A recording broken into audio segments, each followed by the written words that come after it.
Near the spa, you'll find a large work of art by Yvonne Cheng.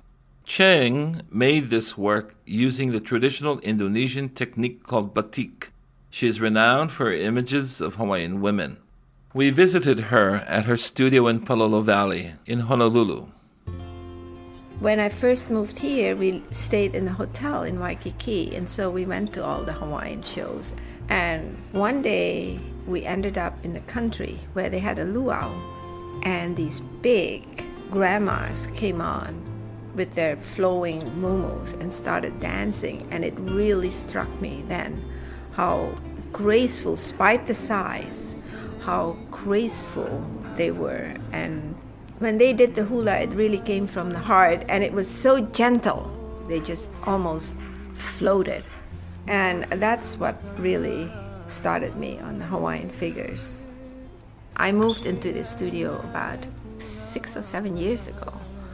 And there is not one day where I take the dogs for a walk and I still see things.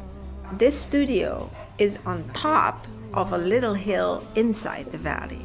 And this is why it's not overgrown, because we're on top of this little hill and we get the perfect light. I do feel that in Hawaiian there is a word mana, and it means soul. And since this is an old valley, it has a lot of mana here.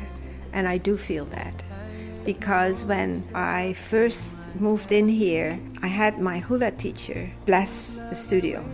And they did a hula. We did a hula here, And there was the old, what we call kumu, teacher. Kumu is Hawaiian word for teacher. One of the old kumu hulas came here. And I will never forget, she was standing on the road there. And I hugged her. She looked up the hills and she said, there is a lot of mana here. And she said, and if you feel it, that's good. And it's true. And it can work against you or it can work for you.